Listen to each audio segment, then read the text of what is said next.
तो इसी पर चर्चा करने के लिए हमारे साथ ठाकुर समाज से ठाकुर पूरन सिंह जुड़ चुके। पूरन सिंह जी, आपका न्यूज़ वन इंडिया में बहुत बहुत स्वागत है। धन्यवाद।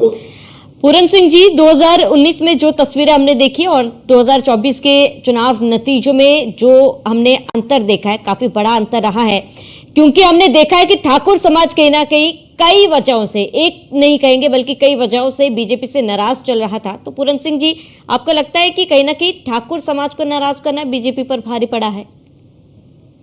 देखो, बिल्कुल स्पष्ट है। और मैं तो कहूं कि ठाकुर समाज ही नहीं, किसान भी नाराज था, ठाकुर समाज भी नाराज था। और ये नाराजगी कोई ऐसा नहीं कि ये नाराजगी एकदम सामने आई।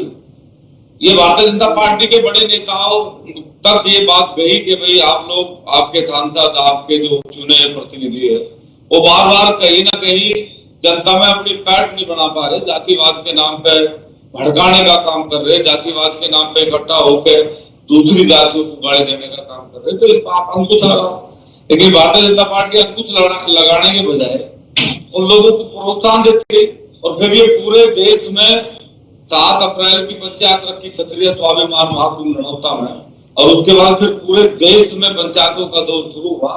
और चाहे फिर हरियाणा हो, चाहे राजस्थान हो, चाहे गुजरात हो, चाहे उत्तर प्रदेश हो। और ये जो बड़ा नुकसान भारतीय जनता पार्टी को हुआ, इसका खामियाजा भारतीय जनता पार्टी को एक बड़ी नाराजगी राजपूतों की थी, जो जिसे वो साध नहीं पाए, और उसका परिणाम उनके सामने।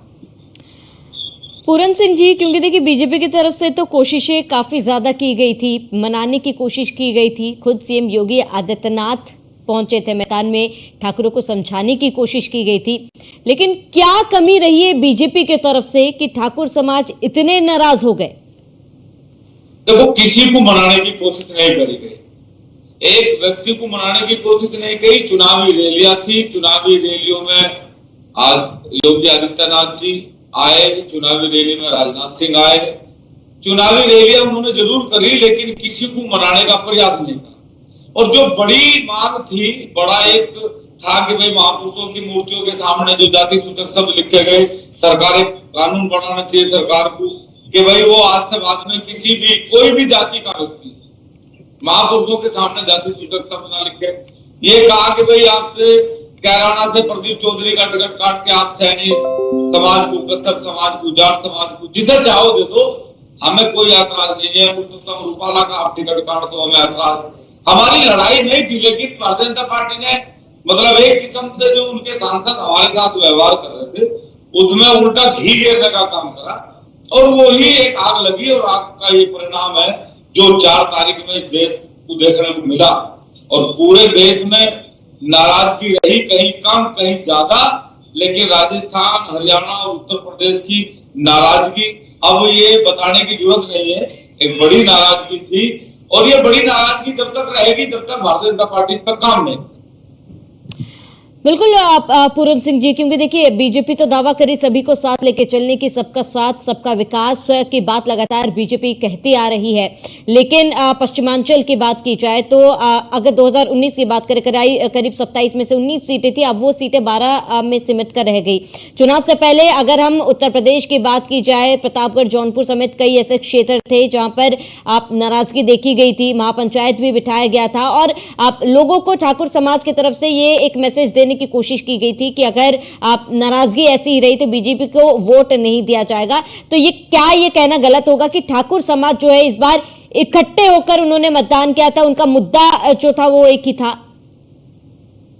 देखो, शुरू से मैं आपको अवगत कराऊं कि यदि 7 तारीख की आप पंचायत देखोगे तो 7 तारीख से पहले 15 तारीख में माता शाकुंभरी देवी से जब ये यात्रा शुरू हुई थी, क्षत्रिय स्वाभिमान यात्रा, तो तब भी लगभग जो लोकल के लीडर थे, सांसद थे, मंत्री थे, सब तक की बात गई कि भाई समाज नाराज है, और यदि समाज को आप लोग ना मना पाए, आप लोगों ने ये सारा सिस्टम कवर ना कर पाए, तो इसका नुकसान होगा। लेकिन उसे वो बहुत हल्के में लेते रहे, वो कहते रहे ये तो चंद लोग हैं, इनके घूमने से क्या हो रहा। मतलब वो एक किस्म से मनाने के बजाय और भी उन्हें आक्रोशित करते रहे, और वो ये कहते रहे ये तो कुछ लोग हैं, ये देश विरोधी लोग हैं, ये राजपूतों से इनका कोई मतलब वास्ता नहीं है। और अब मुझे ये कहने में 1% भी गुरेज नहीं है कि उनका वो नजरअंदाज करना, उनका वो अहंकार और उनका लोकतंत्र के प्रति संवेदनशील ना होना, ये उनके लिए कहीं ना कहीं दुखदायी हुआ। ये आपके सामने है।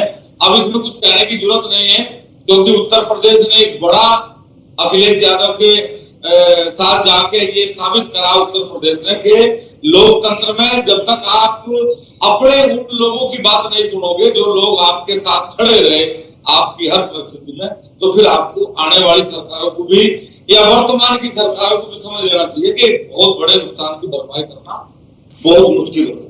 जी बिल्कुल पूरन सिंह जी, क्योंकि आप कह रहे हैं कि नजरअंदाज किया क्या कहीं ना कहीं, हालांकि बीजेपी ये कह रही कि पूरी कोशिश की गई थी मनाने की। इसके साथ ही आपको ये जो नतीजे सामने, आपको सबसे बड़ी और मुख्य वजह क्या लग रही है? क्या बीजेपी काफी ज्यादा आश्वस्त हो गई थी अपनी जीत को लेकर?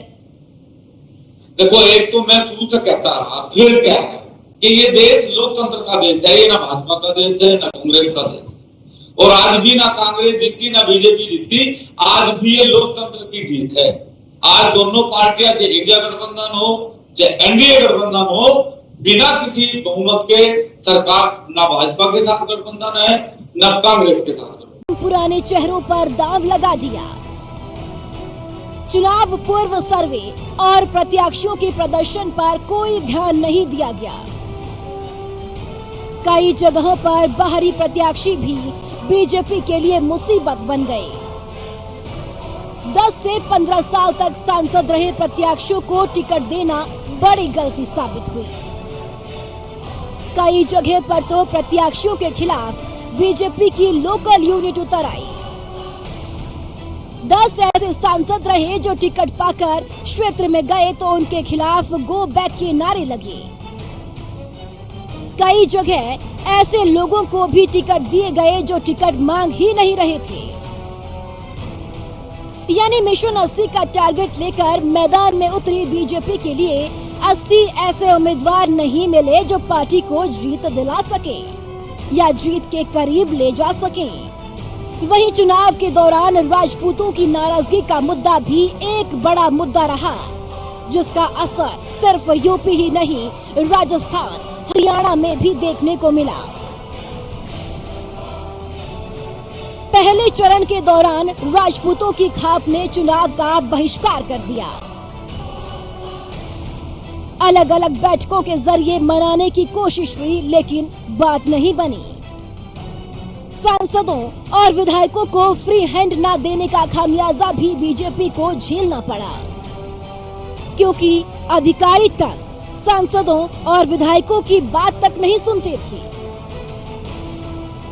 इसका भी गलत मैसेज वोटरों के बीच गया। इसके अलावा राजपूत फैक्टर पूर्वांचल में भी आखिरी वक्त में प्रभावी हो गया, जब अनुप्रिया के एक बयान पर राजा भैया नाराज हो गए और खुलकर सपा के समर्थन में वोट की अपील कर दी, जिसका असर हुआ कि अवध क्षेत्र और पूर्वांचल बेल्ट की आधा दर्जन जीती हुई सीटों पर भी बीजेपी हार गई। राजा भैया की नाराजगी के बाद भी अनुप्रिया पटेल बमुश्किल चुनाव जीत गई।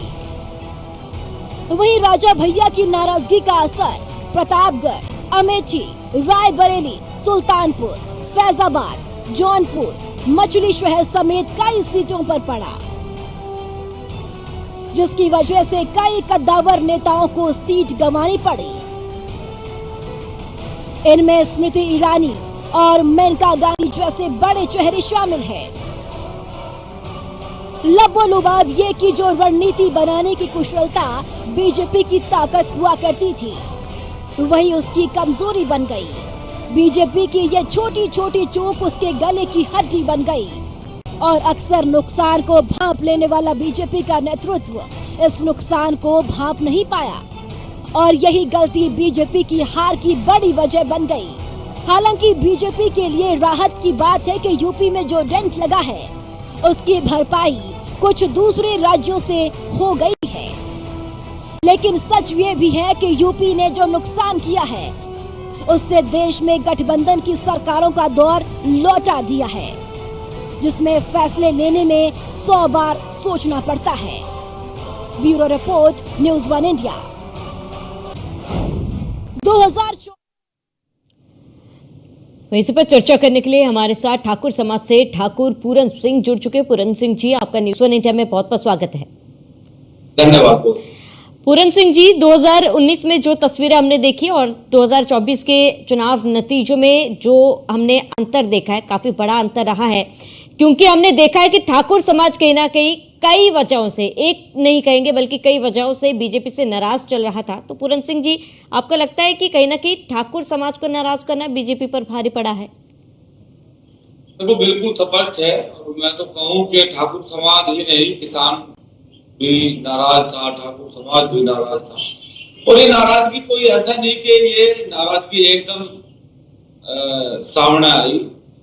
ये भारतीय जनता पार्टी के बड़े नेताओं तक ये बात गई कि भाई आप लोग, आपके सांसद, आपके जो चुने प्रतिनिधि है, वो बार बार कहीं ना कहीं जनता में अपनी पैठ नहीं बना पा रहे, जातिवाद के नाम पे भड़काने का काम कर रहे, जातिवाद के नाम पे इकट्ठा होकर दूसरी जातियों को गाली देने का काम कर रहे। तो इस पर आप अंकुश लगाओ, लेकिन भारतीय जनता पार्टी अंकुश लगाने के बजाय उन लोगों को प्रोत्साहन देती रही। और फिर ये पूरे देश में 7 अप्रैल की पंचायत रखी क्षत्रिय स्वाभिमान महाकुंभ नड़ौता में, और उसके बाद फिर पूरे देश में पंचायतों का दौर शुरू हुआ। और चाहे फिर हरियाणा हो, चाहे राजस्थान हो, चाहे गुजरात हो, चाहे उत्तर प्रदेश हो। और ये जो बड़ा नुकसान भारतीय जनता पार्टी को हुआ, इसका खामियाजा भारतीय जनता पार्टी को एक बड़ी नाराजगी राजपूतों की थी जिसे वो साध नहीं पाए, और उसका परिणाम उनके सामने। पूरन सिंह जी, क्योंकि देखिए बीजेपी की तरफ से तो कोशिशें काफी ज्यादा की गई थी, मनाने की कोशिश की गई थी, खुद सीएम योगी आदित्यनाथ पहुंचे थे मैदान में, ठाकुरों को समझाने की कोशिश की गई थी, लेकिन क्या कमी रही है बीजेपी की तरफ से कि ठाकुर समाज इतने नाराज हो गए? देखो, किसी को मनाने की कोशिश नहीं करी गई, एक व्यक्ति को मनाने की कोशिश नहीं की। चुनावी रैलियां थी, चुनावी रैलियों में आज योगी आदित्यनाथ जी आए, चुनावी रैली में राजनाथ सिंह आए। चुनावी रैलियां उन्होंने जरूर करी, लेकिन किसी को मनाने का प्रयास नहीं करा। और जो बड़ी मांग थी, बड़ा एक था कि भाई महापुरुषों की मूर्तियों के सामने जो जाति सूचक शब्द लिखे गए, सरकार एक कानून बनाना चाहिए सरकार को कि भाई वो आज से बाद में किसी भी, कोई भी जाति का व्यक्ति महापुरुषों के सामने जाति सूचक शब्द ना लिखे। ये कहा कि भाई आपसे कैराना से प्रदीप चौधरी का टिकट काट के आप सैनी समाज को, कश्यप समाज को, जाट समाज को, जिसे चाहो दे दो, हमें कोई ऐतराज नहीं है। रूपाला का आप टिकट काट दो, हमें ऐतराज। हमारी लड़ाई नहीं थी, लेकिन भारतीय जनता पार्टी ने मतलब एक किस्म से जो उनके सांसद हमारे साथ व्यवहार कर रहे थे, उसमें उल्टा घी गिरने का काम करा, और वो ही एक आग लगी। और आग का ये परिणाम है जो 4 तारीख में इस देश को देखने को मिला। और पूरे देश में नाराजगी रही, कहीं कम कहीं ज्यादा, लेकिन राजस्थान, हरियाणा और उत्तर प्रदेश की नाराजगी अब ये बताने की जरूरत नहीं है, एक बड़ी नाराजगी थी। और ये बड़ी नाराजगी जब तक रहेगी जब तक भारतीय जनता पार्टी पर काम नहीं। बिल्कुल पूरन सिंह जी, क्योंकि देखिए बीजेपी तो दावा करी सभी को साथ लेके चलने की, सबका साथ सबका विकास की बात लगातार बीजेपी कहती आ रही है, लेकिन पश्चिमांचल की बात की जाए तो अगर 2019 की बात करें, करीब 27 में से 19 सीटें थी, अब वो सीटें 12 में सिमट कर रह गई। चुनाव से पहले अगर हम उत्तर प्रदेश की बात की जाए, प्रतापगढ़, जौनपुर समेत कई ऐसे क्षेत्र थे जहां पर आप नाराजगी देखी गई थी, महापंचायत भी बिठाया गया था, और आप लोगों को ठाकुर समाज की तरफ से ये एक मैसेज देने की कोशिश की गई थी कि अगर आप नाराजगी ऐसी ही रही तो बीजेपी को वोट नहीं दिया जाएगा। तो ये क्या ये कहना गलत होगा कि ठाकुर समाज जो है इस बार इकट्ठे होकर उन्होंने मतदान किया था, उनका मुद्दा जो था वो एक ही था? देखो, शुरू से मैं आपको अवगत कराऊं कि यदि 7 तारीख की आप पंचायत देखोगे तो 7 तारीख से पहले 15 तारीख में माता शाकुंभरी देवी से जब ये यात्रा शुरू हुई, क्षत्रिय स्वाभिमान यात्रा, तो तब भी लगभग जो लोकल के लीडर थे, सांसद थे, इनके मंत्री थे, सब तक ये बात गई कि भाई समाज नाराज है, और यदि समाज को आप लोग ना मना पाए, आप लोगों ने ये सारा सिस्टम कवर ना कर पाए, तो इसका नुकसान होगा। लेकिन उसे वो बहुत हल्के में लेते रहे, वो कहते रहे ये तो चंद लोग हैं, इनके घूमने से क्या हो रहा, मतलब वो एक किस्म से मनाने के बजाय और भी उन्हें आक्रोशित करते रहे। और वो ये कहते रहे ये तो कुछ लोग हैं, ये देश विरोधी लोग हैं, ये राजपूतों से इनका कोई मतलब वास्ता नहीं है। और अब मुझे ये कहने में 1% भी गुरेज नहीं है कि उनका वो नजरअंदाज करना, उनका वो अहंकार और उनका लोकतंत्र के प्रति संवेदनशील ना होना, ये उनके लिए कहीं ना कहीं दुखदायी ये आपके सामने है। अब इसमें कुछ कहने की जरूरत नहीं है, क्योंकि उत्तर प्रदेश ने एक बड़ा अखिलेश यादव के साथ जाके ये साबित करा उत्तर प्रदेश ने कि लोकतंत्र में जब तक आप अपने उन लोगों की बात नहीं सुनोगे जो लोग आपके साथ खड़े रहे आपकी हर परिस्थिति में, तो फिर आपको आने वाली सरकारों को भी या वर्तमान की सरकारों को भी समझ लेना चाहिए कि बहुत बड़े नुकसान की भरपाई करना बहुत मुश्किल होगा।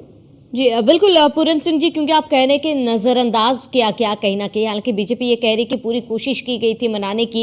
इसके साथ ही आपको ये जो नतीजे सामने, आपको सबसे बड़ी और मुख्य वजह क्या लग रही है? क्या बीजेपी काफी ज्यादा आश्वस्त हो गई थी अपनी जीत को लेकर?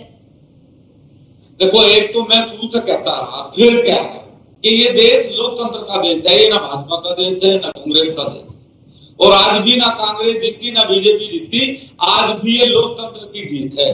आज दोनों पार्टियां, चाहे इंडिया गठबंधन हो चाहे एनडीए गठबंधन हो, बिना किसी बहुमत के सरकार ना भाजपा के साथ गठबंधन है ना कांग्रेस के साथ गठबंधन है। ये लोकतंत्र की व्यवस्था को समझ लेना चाहिए कि सन 2014 में आपको पूर्ण बहुमत की सरकार दे दी जाएगी, सन 2019 में आपको पूर्ण बहुमत की सरकार दे जाएगी, और 10 साल आप सरकार चलाने के बावजूद भी हिंदू मुस्लिम का बात करें, आप 10 साल बाद भी मंगलसूत्र और भैंस का बात करें, आप 10 साल बाद भी बेरोजगारी का बात ना करें, आप 10 साल बाद भी महापुरुषों के अपमान की बात करें, आप 10 साल बाद भी 400 सीटों का नारा देके एक पुरुषोत्तम रूपाला का टिकट ना काट सके, तो ये कहीं ना कहीं हम समझते हैं कि राजनीति और राजनीति में एक व्यक्ति की तानाशाही या एक व्यक्ति के कहे हुए शब्दों को ही सारे सांसदों का मान लेना, ये बहुत बड़ी भूल है। और ये समझ लेना चाहिए कि ये लोकतंत्र का देश है भारत, यहाँ ये किसी भाजपा या कांग्रेस या अन्य दल का देश नहीं है। यहाँ लोकतंत्र हमेशा मजबूत रहेगा और हम जैसे लोग हमेशा लोकतंत्र के लिए लड़ते हैं। बिल्कुल, यानी कि पूरन सिंह जी, ठाकुर समाज की तरफ से एक मैसेज सभी पार्टियों को दिया गया है कि अगर नजरअंदाज किया जाएगा, क्योंकि ये लोकतंत्र देश है और अपने जो मताधिकार है जनता के पास, उससे ही वो जवाब देंगे सरकार को। क्या अनुप्रिया पटेल चुनाव के उस चरण में ये कह रहे हैं कि राजा की कोख से जन्म लेते साथ? अच्छा भाई, पता है सबको कि लोकतंत्र में राजा जन्म नहीं लेता, लेकिन क्या आप कह के अपमान नहीं कर रहे हो समाज का? आप ये बात कह के कि अब राजा पेड़ से, भाई जी मुझे पता है कि जो चीज नहीं है, आप फिर भी आप कह के अपमान करो, तो फिर उसका बदला क्यों ना लिया जाए? और राजपूत समाज क्यों ना नाराज हो इस चीज से कि आप ये बात साबित करने का प्रयास करें कि राजपूत आज भी ये समझता है कि राजा मां के पेट से जन्म ले रहे हैं। क्यों हम चुनाव नहीं लड़ते? राजा भैया चुनाव लड़े तो ईवीएम से लड़े, वो विधायक बने तो ईवीएम से बने, राजनाथ सिंह सांसद बने तो ईवीएम से बने। हमने कब कहा? लेकिन क्या ये बात कह के हमारे ऊपर प्रकाश करना कि राजा ईवीएम से निकलते हैं, पेट से नहीं, तो हमने ये भी बात उन्हें बताई कि राजा हमेशा पेट से ही जन्म ले रहे हैं, ईवीएम से सेवक जन्म ले रहे हैं, ईवीएम से सिर्फ सांसद और विधायक जन्म ले रहे हैं। राजा बनना ये अपने कर्म और सौभाग्य की चीज है, और वो हमेशा पेट से जन्म ले रहे हैं। तो भारतीय जनता पार्टी अपने घटक दलों पर बैन नहीं लगा पाई, अपने सांसदों पर बैन नहीं लगा पाई, और आज ये जो नतीजे आए ये चीज का प्रमाण है कि भाजपा का सबसे मजबूत स्तंभ, और भाजपा उस समय जब 2 सांसद हुआ करते थे तब भी इनका झंडा डंडा लेकर चलने वाला ये राजपूत समाज आज उनसे छिटका, तो उन्हें ये दिन देखने का मौका मिला कि आज उनकी देश में पूर्ण बहुमत की सरकार नहीं है, और यदि राजपूत समाज को नजरअंदाज करा जाएगा तो आने वाले समय में भी भारतीय जनता पार्टी को बहुत बड़ा नुकसान उठाना पड़ेगा। बिल्कुल पूरन सिंह जी, क्योंकि अनुप्रिया पटेल का भी आपने जिक्र किया, कहीं ना कहीं जो नतीजे सामने आए हैं वो नतीजे राजा भैया के नाराजगी का भी कहीं ना कहीं परिणाम है, जिसने खेल बदला है। क्योंकि नतीजे देखिए सामने आ चुके हैं। राजा भैया की नाराजगी कम होगी क्या पूरन सिंह जी? तो राजा भैया की नाराजगी या पूरन सिंह की नाराजगी किसी अनुप्रिया पटेल से नहीं है, वो किसी राजभर से नहीं है, वो राजा भैया की नाराजगी हमारी उन शब्दों से है जिनका लोकतंत्र में मर्यादा को तार-तार करने से। जब हम वोटर हैं, अनुप्रिया पटेल भी वोटर है, चुनाव लड़ना एक अलग चीज, और फिर लोकतंत्र में खड़े होकर इस भाषा का प्रयोग करना, बार बार कहना, कभी पुरुषोत्तम रूपाला के रूप में गालियां देना, कभी अनुप्रिया पटेल के रूप में कटाक्ष करना, कभी अरे एक सांसद ऐसा नहीं बना, आंवला से एक सांसद है धर्मेंद्र प्रसाद, वो तो कहे कि मैंने राजपूतों की मतलब माता और बहनों के पेट का ऑपरेशन कर दिया, आप कोई राजा नहीं पैदा होगा। मतलब जब भारतीय जनता पार्टी के दो बार के सांसद भी अपनी जुबान पर पाबंदी नहीं लगा पाएंगे और आदरणीय मोदी जी और अमित शाह जी या अन्य बड़े नेताओं पे एक बार भी बैन नहीं लगाओगे, तो आने वाले समय में भी चाहे राजा भैया हो, चाहे वो पूरन सिंह हो, चाहे राजपूत समाज के वोटर हो, चाहे राजपूत समाज के लीडर हो, इस नाराजगी को जब तक रखेंगे जब तक ये सारी परंपराओं पर भारतीय जनता पार्टी बैन नहीं लगाएगी। बिल्कुल, देखिए नाराजगी का खामियाजा बीजेपी को भुगतना पड़ रहा है पूरन सिंह जी, लेकिन अगर हम सपा और कांग्रेस की बात करें, अब क्या लगता है कि क्या वो जो मांगे ठाकुर समाज की थी वो आने वाले समय में तमाम बाकी अन्य पार्टी पूरा कर पाएंगे, खुश कर पाएंगे? देखो, हमारा पार्टियों से कोई मतलब नहीं, हमने ये राजपूत समाज के स्वाभिमान की लड़ाई थी। अगर कल यही काम अन्य पार्टी या अन्य नेता करेगा, उसके खिलाफ भी हम हमेशा लड़ते रहेंगे, क्योंकि सेना का काम है लड़ना, चाहे युद्ध पाकिस्तान के साथ हो, चाहे चीन के साथ हो, चाहे अमेरिका के साथ। हमारा काम है संविधान के लिए लड़ना, लोकतंत्र के लिए लड़ना और महापुरुषों के लिए लड़ना, स्वाभिमान के लिए लड़ना। सरकार किसी की भी हो, अगर वो भी इसी नक्शे कदम पर चलने का प्रयास करेगी तो उनके साथ भी हम लड़ेंगे और अपने अधिकार के लिए, इस संविधान और लोकतंत्र के लिए हमेशा लड़ते हैं। ठीक है ठाकुर पूरन सिंह जी, न्यूज़ 1 इंडिया से जुड़ने के लिए, बात करने के लिए आपका बहुत बहुत शुक्रिया। धन्यवाद, बहुत बहुत।